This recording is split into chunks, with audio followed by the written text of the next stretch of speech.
resurrection appearances, it is also, perhaps, we'll find this text informing us of some ways in which Jesus' earthly disciples at that time came to grips with all that was happening through Jesus' redemptive work on the cross. And I think our text is also this morning in a kind of a roundabout way here, even on this Easter Sunday, going to prepare us for what's going to happen in our church here in a couple of weeks as we have our missions conference. But it's going to help us to understand how it is that people come to faith in Jesus Christ.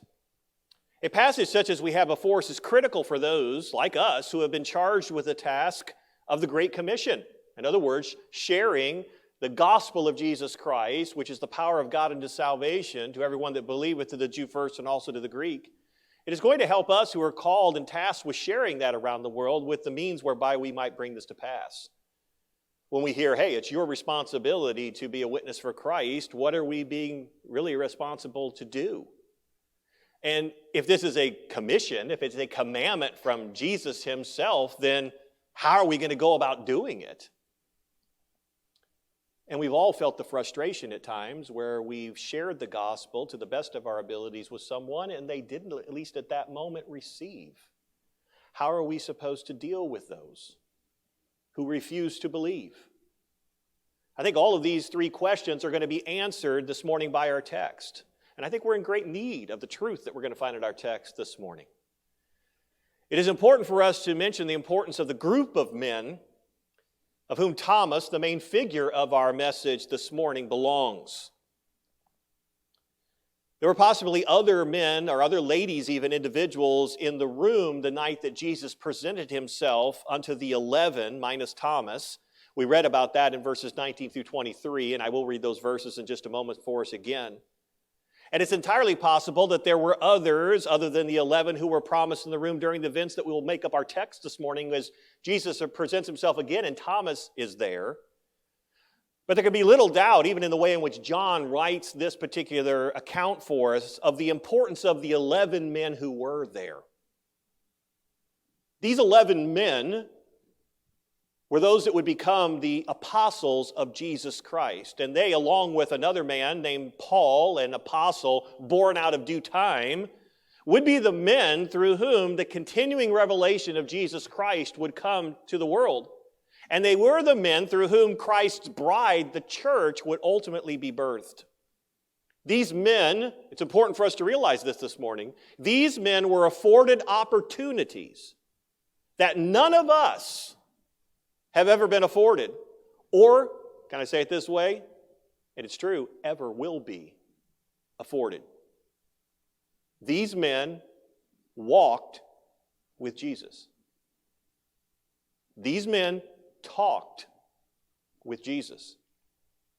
These men were taught by Jesus himself. He gave them instructions and truth.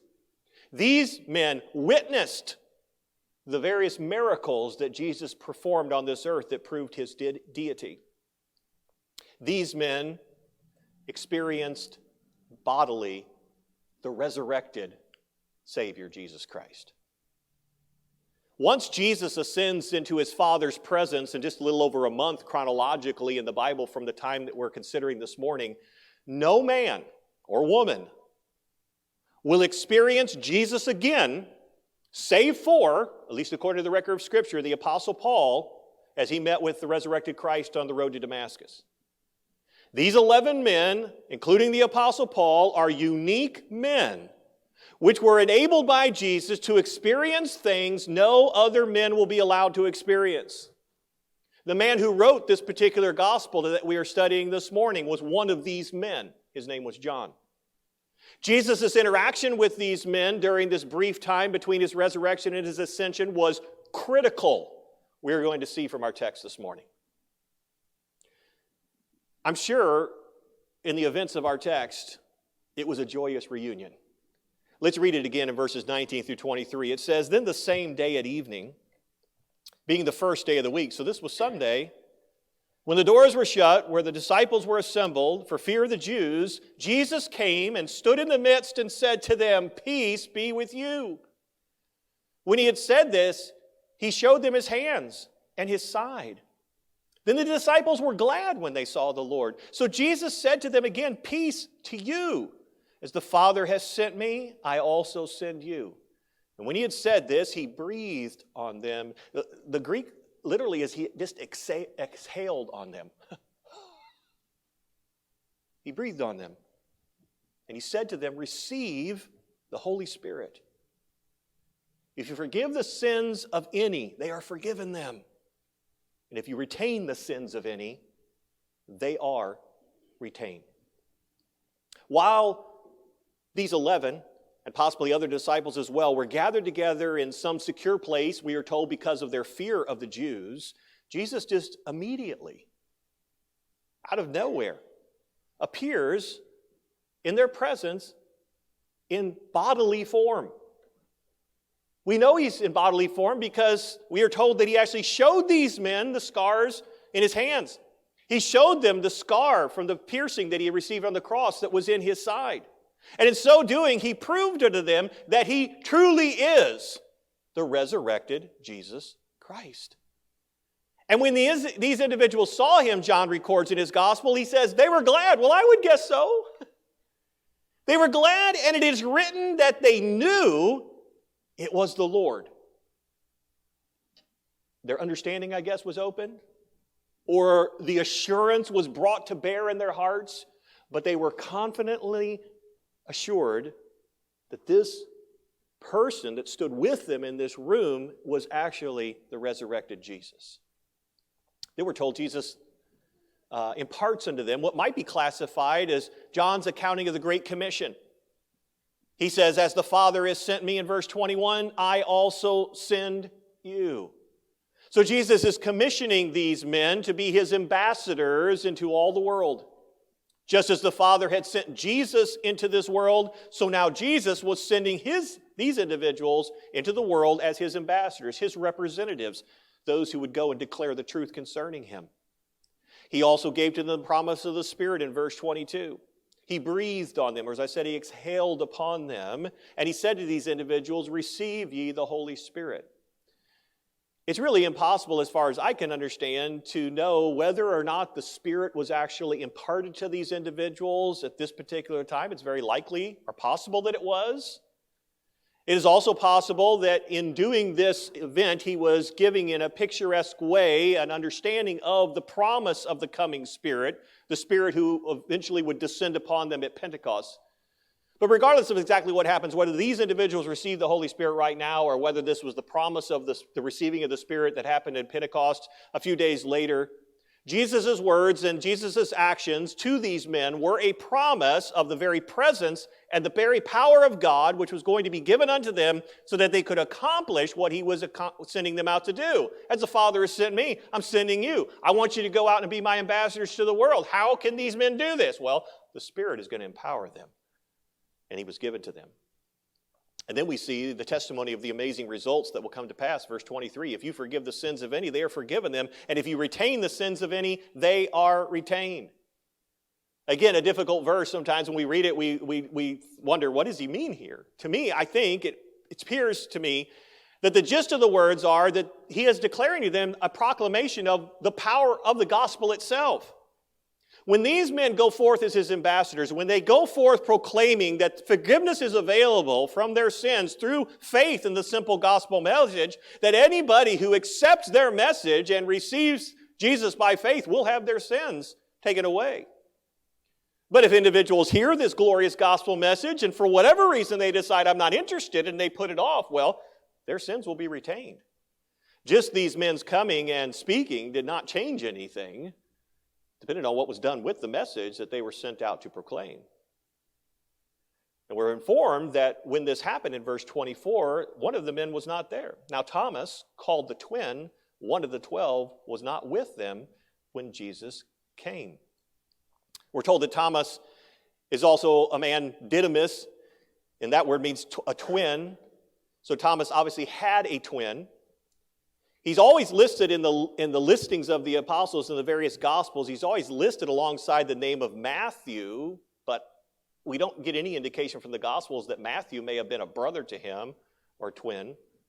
The important thing John wants us to know is the fact that Thomas was not present here at the time that Jesus appears.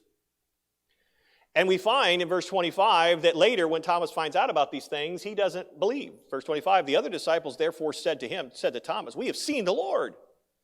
So he said to them, unless I see in his hands the print of the nails, and put my finger into the print of the nails, and put my hand into his side, I will not believe. I really don't want to spend a whole lot of time here right now. We're going to come back to this thought a little bit later in the message, but it is important at this point to inform us of the fact that Thomas refuses, at this particular instant at least, to accept the verbal witness of the other disciples concerning the resurrection of Jesus Christ. As to be expected, when the other 11 saw Thomas after Jesus' appearance unto them, they immediately told him what had occurred. Thomas, we saw Jesus. Although not specifically stated, I think we're probably safe to assume that they would have also shared with Thomas some of the other things that Jesus had said and done. Thomas, you wouldn't believe it. Jesus just appeared into the room where we were gathered. He showed us the scars of the crucifixion in his own body. He talked to us with his own voice. He told us, Thomas, that he was going to send us forth into this world just as God had sent him into the world. Then he breathed on us and he told us to receive the Holy Spirit. He told us that when we went forth as his ambassadors, we would be able to see men's sins remitted or retained. Oh, Thomas, I wish you could have been there that day. Thomas, we saw the Lord. But what was Thomas's response to this incredible testimony given unto him by men he's just spent 3 years living with? I'm sure men he trusted as well as anybody else. His answer to them, as we read earlier, was what in verse 25? Unless I see in his hands the print of the nails, and put my finger into the print of the nails, and put my hand into his side, I will not believe, Thomas says. Now, if you're like me, it's easy to read this accounting in the Gospels and kind of come down on Thomas in my heart and mind. But I would encourage us this morning to keep this in mind. We need to remember that perhaps save John, the writer of this particular gospel, no individual, at least in the scriptures, is recorded as having believed in Jesus' resurrection until after they had an opportunity to see him in bodily form. John apparently believed simply from the witness of the empty tomb when he had come and run to the grave that morning and saw the grave clothes neatly folded. But even in that case, if John truly believed at that particular time, he was at least afforded some tangible physical evidence that something supernatural had happened with regard to Jesus' body. But in the gospel accountings, everyone else who believed in Jesus after the resurrection only did so after having some physical encounter with him. They saw him in resurrected form. And so Thomas's response here, though blunt, really was not expressing anything or expecting anything that had not previously been afforded to all of the others. As I was studying for this message, the thought came into my mind, I wonder how Thomas's refusal to believe the other disciples' testimony maybe impacted them. They're telling Thomas what's just happened to them. They know what they have seen. They know the veracity of they're not just giving some idle tale. They're not gossiping here. They're telling Thomas the truth. Yet here their friend, their co-worker, perhaps if Matthew was his brother, one of his own blood brothers, refuses to believe the witness that they are giving unto him of what they have just seen a week prior. I like to put myself in biblical character shoes. I wonder if Thomas's rejection of their witness discouraged them. I wonder if it even maybe angered them a little bit. I wonder if it frustrated them. I wonder if any of them were far enough thinking to say, oh my goodness, Jesus said, I'm sending you forth as my ambassadors, and here we've just told one of our fellow disciples, and he doesn't even believe our message. What possibly is going to happen here? And it's into this scene, into this setting that I bring us for our text this morning. It's now we find out from the scriptures 1 week later, more than likely the very next Sunday. And the disciples are again gathered together, perhaps in the very same place. This time Thomas is among the number. And as we examine these events here in our closing moments of this message today, I want to bring out 4 things that I would like for us to consider. The first thing that I would ask us to consider is this: Jesus' calling of Thomas to faith. Let's look at verses 26 and 27 of our text. John 20, verse 26, we read this: "And after 8 days, his disciples were again inside, and Thomas with him. Jesus came, the doors being shut, and stood in the midst and said, 'Peace to you.' Then he said to Thomas, 'Reach your finger here and look at my hands. Reach your hand here and put it into my side. Do not be unbelieving, but believing.'" Just as before, Jesus just simply appears in the midst of the gathered group. This isn't the point of my message, but I would just say this. Yes, Jesus is resurrected and he's in bodily form, but his body's not the same as it was before. When Jesus came in the incarnation, he took on a robe of flesh just like ours, with all of the limitations of this present physical body. Jesus now does possess, obviously, a physical body, but many of the limitations are gone. He apparently can just appear and disappear. Perhaps walk through walls or other things and not. So he's in bodily form, there's no doubt, but his bodily form is not the same, which really gets us a little bit excited when we hear in the scriptures saying there's coming a day when we who are in Christ are going to receive a glorified body like unto his glorified body. Well, that sounds kind of exciting to me. It sounds like a body that I'm going to be able to do things in that I have never been able to do before, because it's going to be patterned after his resurrection body. But they're gathered together. I don't know what they had on their minds, and all of a sudden, Jesus is just there. And as he enters into their presence, he says the same words he said before: "Peace be unto you." I'm glad when he comes, he's coming saying peace. Peace be unto you. But this time, Jesus obviously has a very specific message that he wants to deliver. And this message is going to be delivered to one individual. Jesus says to Thomas, "Reach forth your finger here. Look at my hands. Reach your hand here. Put it into my side. Do not be unbelieving, but believing." Again, this isn't my message, but it's just interesting to point out, Jesus knew what had occurred between Thomas and the other disciples at some point over this past week. He was at least invisible to them. He wasn't there physically in their presence, but he knew the discussion. He knew Thomas's words and desires, and now he is coming and he is going to face Thomas with the very things Thomas had said, "I must have in order to believe." And so he says, "Here, Thomas, I am. Touch me, feel me, see me. Do not be unbelieving, but believing. Quit doubting, Thomas, and have faith in me." Jesus expects Thomas to accept the reality of his resurrection. Thomas, we know, had refused to believe the witness of the others. He had specified that he would need to see and touch Jesus for himself if he were going to believe. And Jesus has now made himself available unto Thomas, and he is now calling Thomas to faith. Again, it's easy to put Thomas down. But we must remember that all of the others who have come to believe that Jesus was actually alive have all received, as we've already said, some sort of tangible evidence of his resurrection. So in this particular sense, Thomas's situation is no different than anyone else's up until this point. Thomas had verbally expressed his necessity for tangible evidence, and so Jesus says, well, here it is. See me, Thomas, with your eyes. Touch me, Thomas, with your hands. Quit doubting, Thomas, and believe.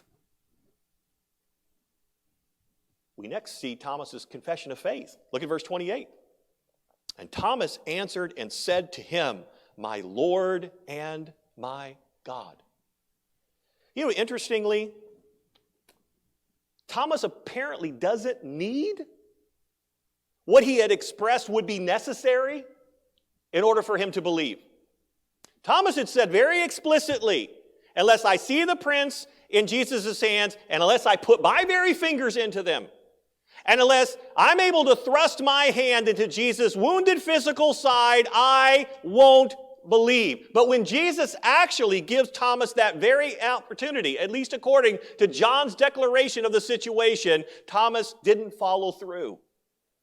He apparently no longer needed to touch the scars in Jesus' hands, nor thrust his own hand into Jesus' wounded side in order to believe. Just simply seeing Jesus standing before him and hearing Jesus' voice was all that Thomas needed to believe, apparently. And maybe this is informative and helpful for us where we stand today. Yes, Thomas did receive more tangible evidence than you or I can receive, but Thomas actually needed less than he thought he would need in order to believe. Thomas was previously convinced there was no way he could believe in a resurrected Jesus unless he physically touched that body for himself. But actually, all Thomas really needed was just to see and hear Jesus. His declaration is beautiful. My Lord and my God. And you know what's interesting about this also? Thomas's personal confession of faith is the strongest of any that are recorded in John's gospel. When Jesus presented himself to the rest of the disciples, they did respond and they called Jesus the Lord. But Thomas in his declaration, yes, calls Jesus the Lord, but he goes on and he says, my God. Thomas is verbally confessing that the man who is standing before him in this room this evening is none other than the second person of the Godhead. And Thomas is verbally proclaiming that I understand who he is. Thomas now understands that Jesus is not only alive, he understands that Jesus is truly Emmanuel. He is God with us. That's his testimony on that evening in Jesus' presence.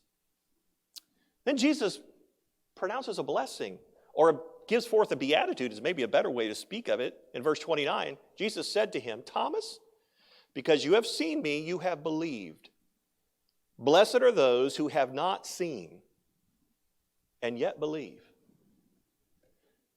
Jesus does not condemn Thomas's desire of personally seeing the risen Christ before he would believe.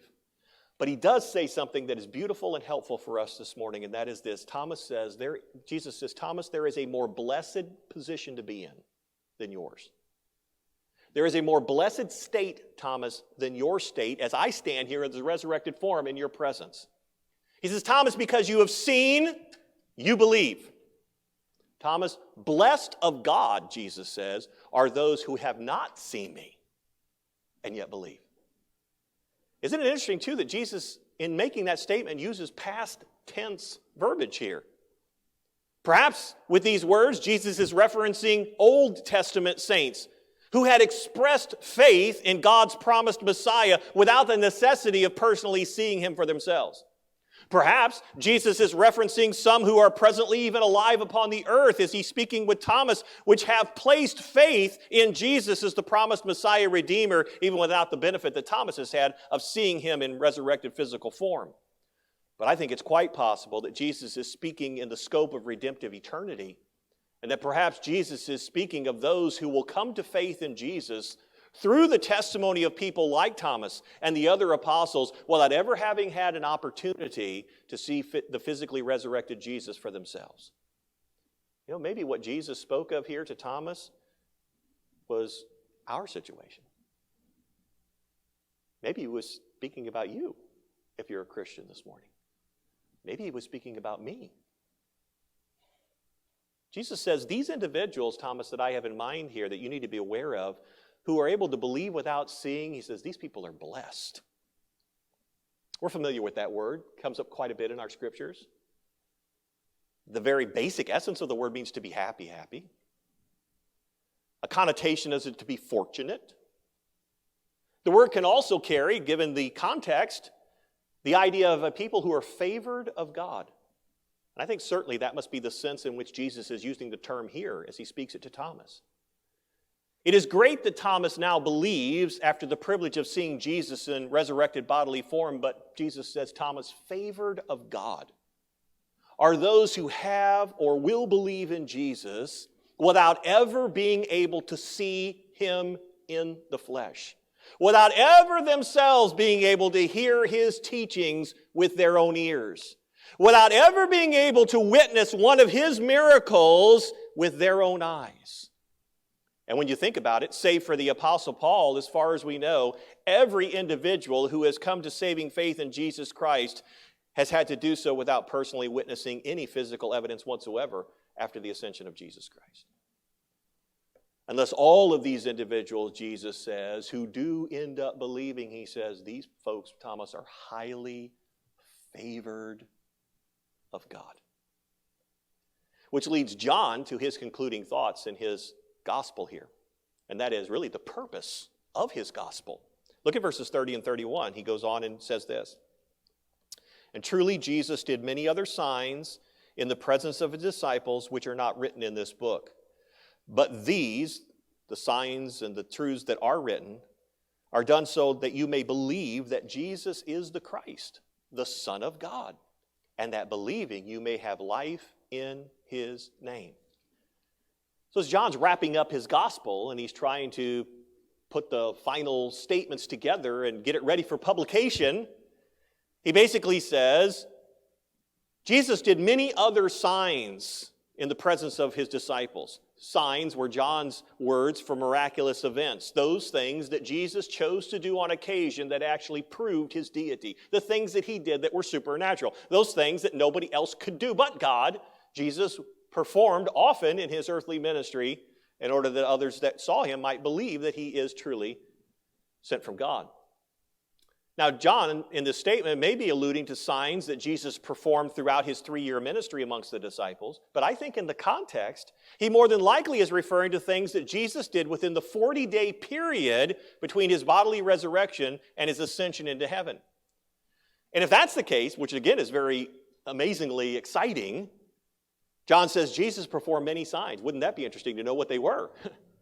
The various times that he came and presented himself. Paul says he presented himself to over 500 people at one time. What happened when that happened? What went on in that event? What did Jesus do that amazed and wowed those 500 individuals that got to see him in resurrected form? I have no idea because the Bible doesn't tell us. There's no record of it in the scriptures other than Paul's just testimony that these people saw him at one time. John says he did many signs, many miracles, but I haven't written about them. He says, I've only chosen to record the ones that I have for a specific purpose. And I think what we could say in light of where John is going with this, I've only written the ones that are sufficient. I've only written what you need, in other words. The purpose of John's gospel, the purpose of the other gospels in our New Testament scriptures, is to give anyone who reads them an accurate eyewitness. Yes, there were eyewitnesses. That's what these disciples and apostles were. An accurate eyewitness accounting of Jesus. And this written eyewitness account is deemed, John says, to be sufficient for any person who hears it or reads it or has it taught to them to be able to come to saving faith in Jesus Christ. You see, folks, the purpose of the written scriptures is to bear witness to God's truth. The specific purpose of John's gospel, he tells us, is to provide a written record of the miraculous life, ministry, death, and resurrection of Jesus Christ. But what benefit does such a record provide us? John says, it is written that you may believe that Jesus is the Christ, the Son of God. He says, I've written this so that when you read this story, you are going to know that the man we're writing about is the Christ. In the Jewish sense, we know what that means, right?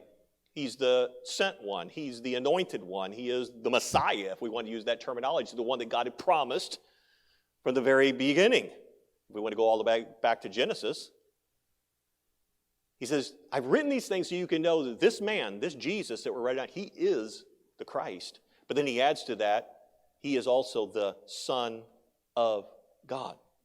He is God in the flesh. This is God himself who had become incarnate to live and die for us that we might have eternal life. But why is believing in the record of Jesus so important? Well, John says, because that in believing, you may have life in his name. You know, there's perhaps some here who, like Thomas, would say, if I could just see the resurrected Jesus with my own eyes, if I could just touch the scars with my own fingers, if I could just thrust my fist into that wounded side, yep, that'd do it for me, I would believe.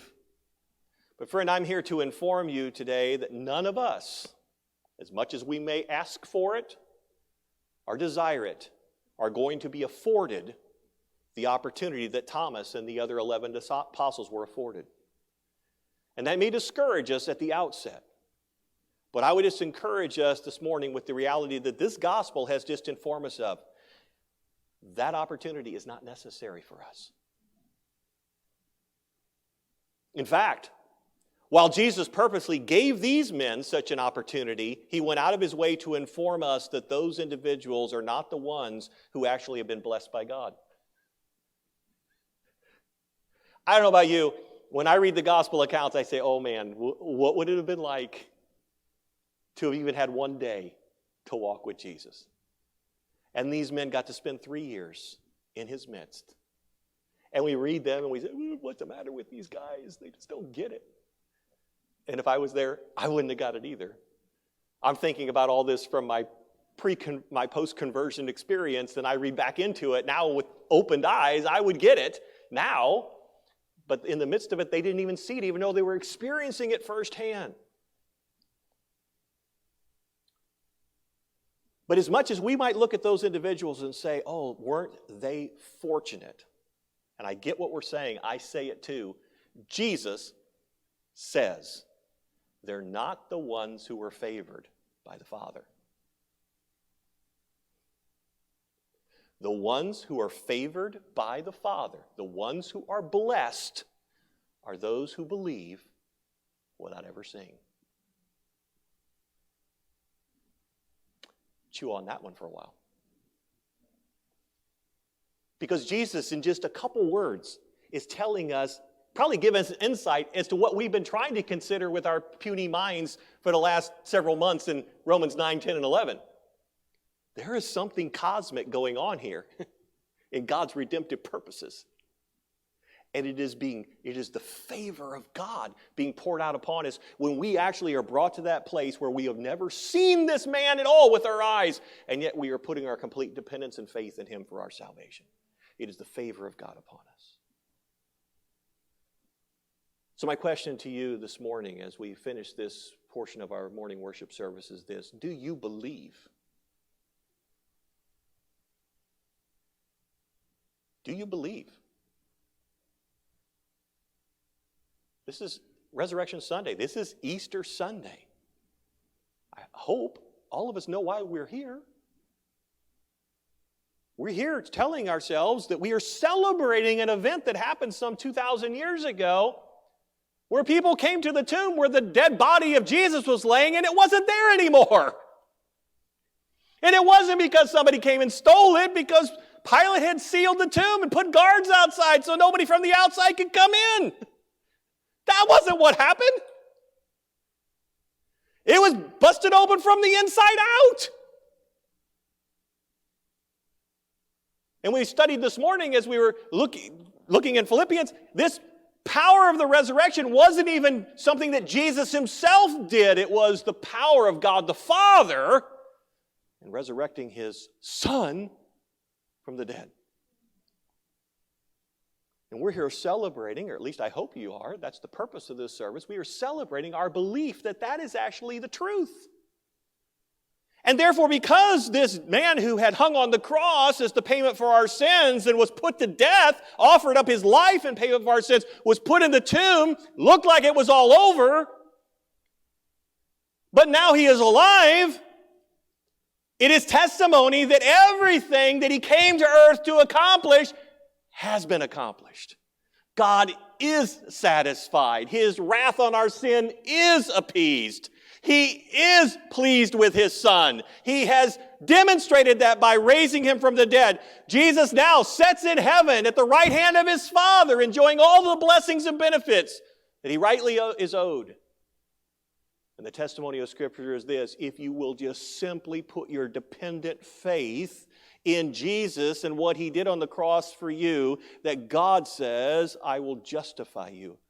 I will cleanse you of your sin. I will make you righteous in my sight, not because of what you did, because there's nothing you can do. I'm doing it because of what my Son did, and I am satisfied with what my Son did. But here, again, we always come back to the same place, folks. That happened regardless of what you or I think about it, but it doesn't benefit us unless we believe.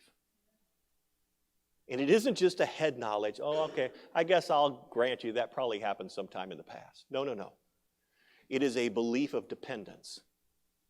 Is it a belief that says, I cannot have life save I have it through Jesus Christ? I am completely depending upon him. He is my hope of life and righteousness and eternity with God. Do you believe this morning? Can you receive the witness of these men who were eyewitnesses of the resurrected Christ and believe their testimony concerning him? If you can have eternal life.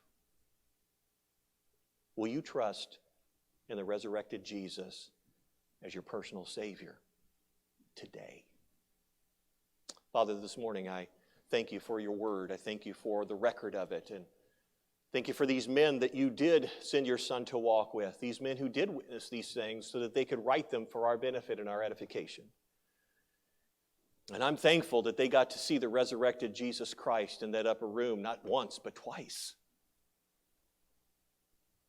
I'm thankful that they were there on the mountainside about 40 days later when they saw Jesus bodily ascend up into heaven with the promise of his coming return.